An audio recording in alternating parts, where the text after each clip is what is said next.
4,5, irmão.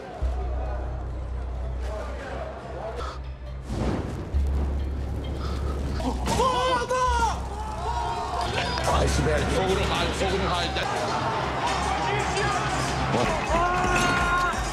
Vai, outro, vai. Essa merda aqui, caralho. Vai, caralho!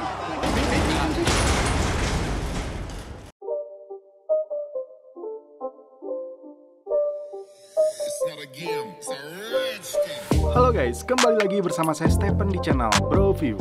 Kali ini saya akan melanjutkan kembali alur cerita film dari Irmandad, dan sekarang kita masuk ke season 2 episode yang ketiga dan keempat. Untuk itu sebelum masuk ke ceritanya, seperti biasa siapkan apa? Ya tentunya Kopai dan Nutbray untuk menemani kalian dalam menonton alur cerita film ini. Dan sekarang kita masuk ke filmnya.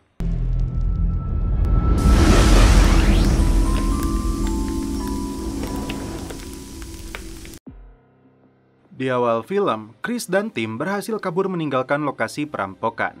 Nada.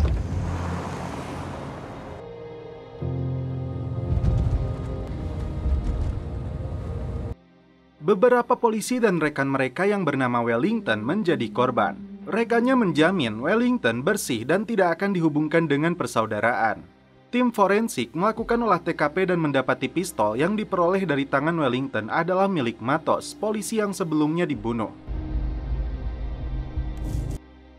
Kembali ke penjara, Edson berniat menggunakan uang hasil perampokan untuk menyuap sipir agar mereka bisa kabur. Melalui lubang kecil, mereka melihat tayangan televisi berita tentang perampokan kokain yang mencapai 250 kilo dan mengakibatkan polisi terbunuh.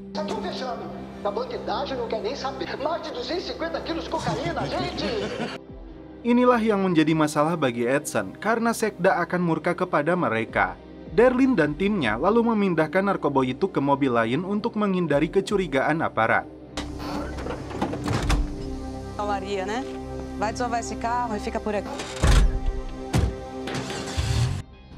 Mereka lalu bergerak ke lokasi si bandar yang bernama Osis untuk menjualnya. Setelah ditimbang semua, tercatat 268 kilo yang berhasil mereka rampok dari 500 kilo yang dijanjikan.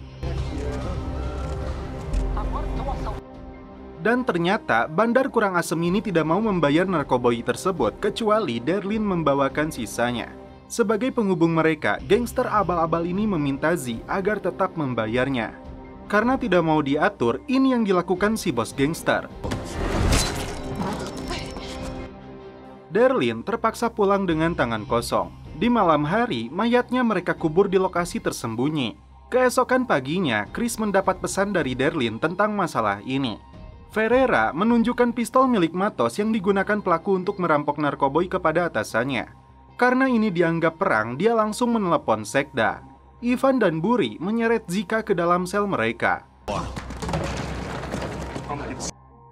Edson ingin memberi hukuman karena Zika dituduh berkhianat berkomplot dengan Osis agar tidak membayar narkoboynya. Zika beralasan kenalannya hanya sampai anak buahnya. Dia tidak tahu jika Osis seorang bajingan yang tidak menepati janji. Edson yang sudah terlanjur emosi berniat untuk mematahkan tangannya, tapi Mauro dan anak buahnya tiba-tiba datang untuk membawa Edson. Setelah Edson ditempatkan di sel isolasi, Mauro lalu bertanya kepada mereka siapa wakilnya.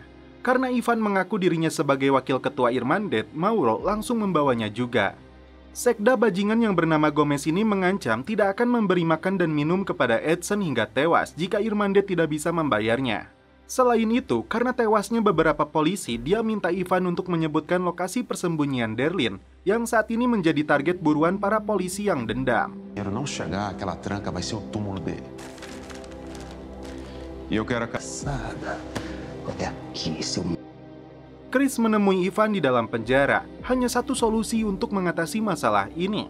Ivan menekan Zika untuk menunjukkan caranya agar Fiska atau anak buah si Osis itu mau berpihak kepada persaudaraan. Singkat cerita, Chris memberanikan diri datang ke markas kelompok gangster Osis yang selalu dikelilingi anggotanya yang bersenjata lengkap. Dia mengaku bernama Jessica yang datang untuk menemui Fiska. Si Kelvin mengizinkan wanita itu naik. Dia mengira rekannya ini ingin bercinta dengan wanita itu. Fiska baru sadar dia bukanlah Jessica saat melihatnya. Mereka berdua berbicara di kamar bawah agar bosnya tidak tahu. Chris membujuk Fiska untuk bergabung dengan persaudaraan karena dia sudah berbicara dengan Zika. Chris pun mengingatkan lagi bagaimana bosnya itu membunuh temannya dan mencuri narkoboy dari persaudaraan. Fiska akan mendapat dukungan untuk melakukan perlawanan dan mengambil alih kekuasaan dari OSIS. Sebelum Chris pergi, dia memberikan nomor teleponnya kepada Fiska dan pertanyaannya apakah Fiska punya nyali untuk melakukan kudeta. Edson yang kelaparan berhalusinasi melihat sebuah apel, namun tiba-tiba si bangke muncul lagi untuk mempengaruhi pikirannya. Setelah meneguk beberapa gelas minuman, Fiska menghubungi Chris untuk menanyakan apa rencananya. Ternyata mereka membongkar lagi jasad polisi yang dikubur di kandang babi untuk mengambil identitas dan jasadnya agar dipindahkan ke lokasi lain. Di keesokan harinya, diam-diam Fiska mencuri uang milik bosnya di dalam berangkas.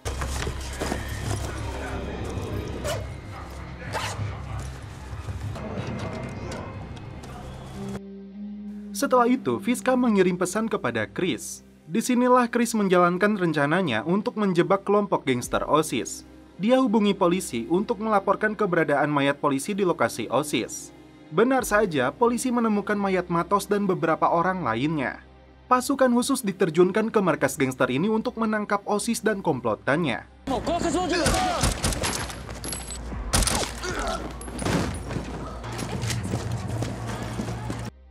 Saat penyerbuan, kebetulan ketua gangster itu sedang berada di dalam toilet, jadi dia berhasil kabur.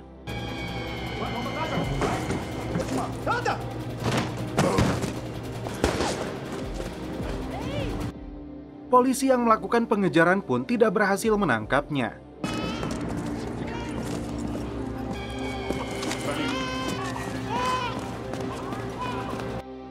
Di markas mereka, polisi menemukan barang bukti narkoboy dan identitas milik Matos.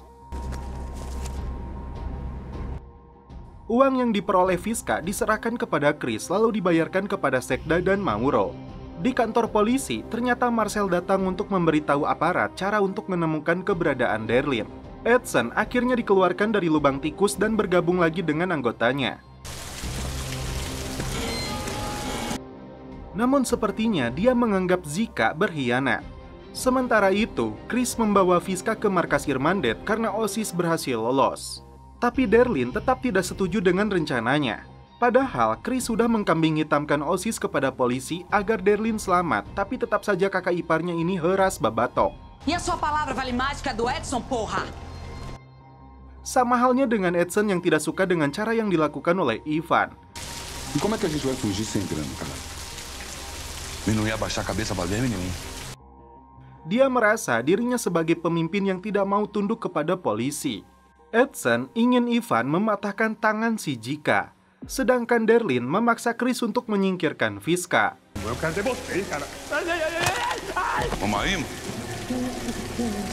Dibawa ke atas jembatan, akhirnya Chris menembak Fiska.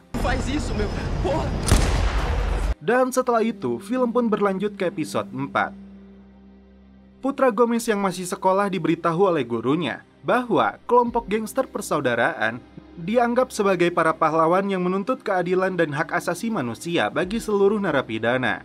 Edson dan anggotanya memikirkan cara kabur dari penjara ini. Ivan memiliki ide cemerlang untuk melakukannya dengan memanfaatkan Zika yang bertugas sebagai tukang sampah.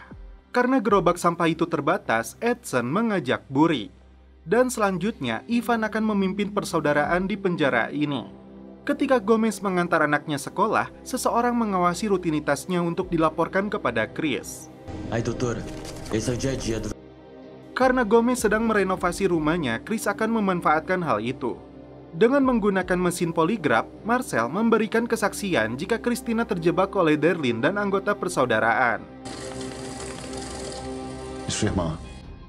Setelah Chris pulang, Marcel mencatat kilometer di mobilnya untuk mengetahui lokasi persembunyian Darlene. Untuk melancarkan aksi pelariannya, Edson menyuap petugas sipir. Apabila si Zika tidak bisa dilibatkan dalam pelarian ini, Edson minta dia disingkirkan. Karena Ivan tidak setuju, Edson justru menyuruhnya untuk membunuhnya. E você? Si Cungkring, anggota Derlin, mengancam seorang pekerja bangunan di rumah Gomez untuk berhenti dari pekerjaannya dengan memberinya sejumlah uang. Saat mendapat jatah kunjungan, Buri melamar kekasihnya. Você não se importa de casar comigo? Sedangkan di dalam sel, Ivan menyiapkan cairan untuk membunuh Zika. Chris tidak setuju karena tindakan ini bukanlah keadilan yang diperjuangkan persaudaraan. Ivan seperti tidak punya pilihan lain karena Edson menekannya. Chris punya informasi penting agar Zika mau membantu pelarian Edson. Saat masuk ke dalam selnya Zika, kekasih Chris ini membuang cairan tersebut. Dia ingin membuat kesepakatan baru dengan Zika karena ternyata Fiska masih hidup. Karena saat Fiska dibawa ke atas jembatan itu, Chris tidak benar-benar menembaknya. Dia menyuruh Fiska untuk menjatuhkan dirinya agar selamat dan bisa kabur. Setelah Edson kabur, Ivan akan menguasai penjara ini dan dia akan mengangkat Zika sebagai wakilnya. Setelah Zika setuju, dia dibawa ke hadapan Edson. Ketua Irmandet ini terkejut kenapa Ivan belum membunuhnya. Dia tidak mau menyalahi prosedur dengan membunuh Zika. Sem proceder, Irmandade não vale de porra nenhuma, Moroma. Chris mendukung keputusan Ivan karena dia punya visi dan Zika dia butuhkan untuk rencana pelariannya. Você tá certo, você tá com a visão. Visão é essa mesmo. Si Cungkring yang menyamar menjadi pekerja bangunan menyusup ke dalam rumah Gomez lalu memotong kabel CCTV-nya. Dia menduplikat kunci rumahnya dan menemukan berkas rumah sakit putranya. Kunci dan berkas rumah sakit itu diserahkan kepada Chris. Tiap malam, anak buah Edson akan bergantian menggergaji jeruji besi.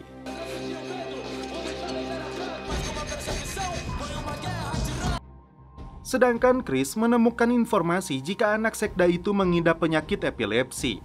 Derlin mengirimnya pesan agar membawa Elisa esok hari.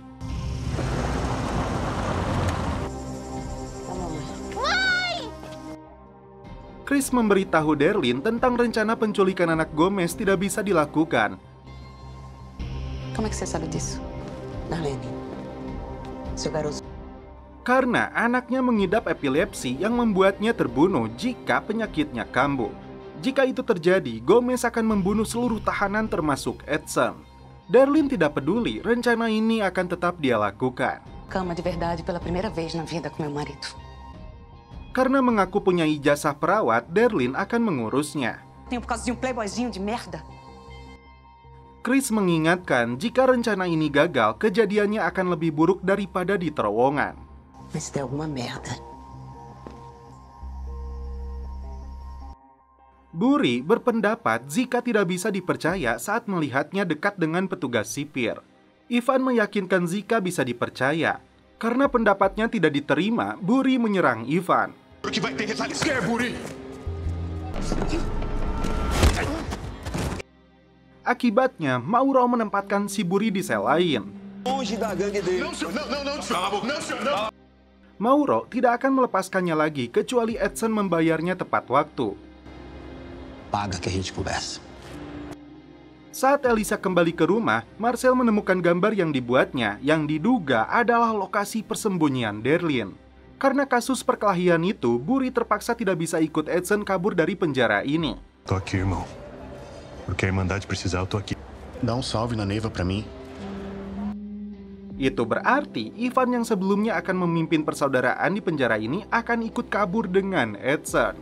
Zika meyakinkan Ivan dirinya akan tetap berpihak kepadanya. Eu sei. Mais do que ninguém. Misi penculikan anak Gomez mulai dilakukan. Salah satu anggota sengaja memecahkan kaca mobil di depan rumahnya untuk mengalihkan perhatian. Saat itulah Derlin masuk dengan kunci duplikatnya. Sementara itu, Chris bertugas menemui si sekda untuk menyerahkan uangnya. Tapi kali ini dia memakai topeng dan mengatakan tidak akan memberikan uangnya. A gente não vai pagar nada.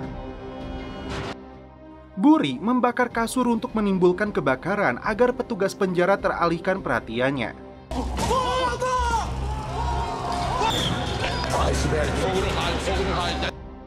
Saat itulah jeruji besi yang sebelumnya digergaji mereka patahkan agar Edson bisa keluar. Sementara itu, Derlin yang berhasil masuk menodongkan pistolnya kepada Antonio.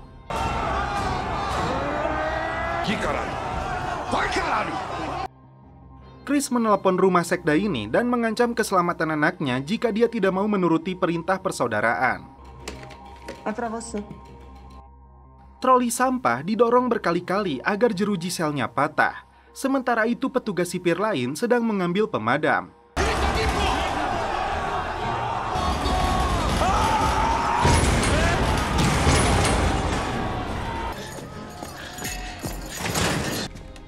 Alô? Pai. Nada, pai. Só faz o que ela tá pedindo. Ou ela vai...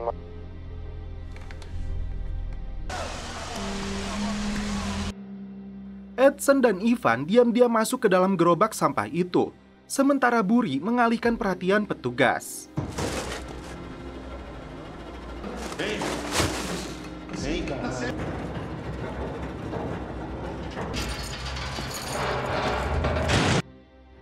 Chris memberitahu sekda saat ini ketua sedang kabur dan tepat pukul 5 sore petugas akan melakukan penghitungan tahanan.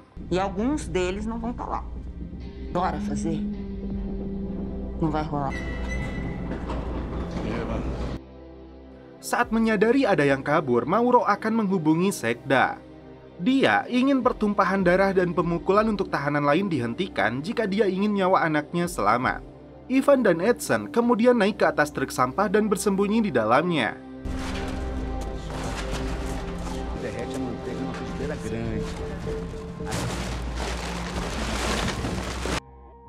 Gerbang pemeriksaan harus mereka lewati terlebih dulu.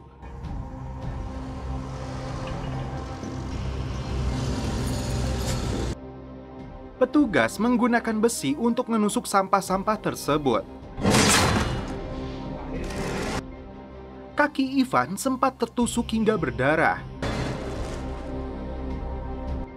Prosesnya cukup lama karena supir harus menandatangani dokumen.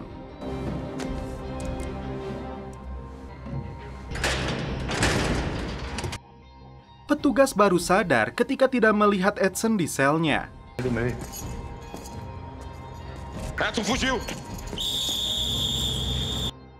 Truk sampah itu berhasil keluar sampai di lokasi TPA. Anak buah Edson sudah menunggunya, tapi polisi datang dengan cepat mengejar mereka. Ivan yang terluka tidak bisa berlari dengan cepat, apalagi aparat melepaskan tembakan.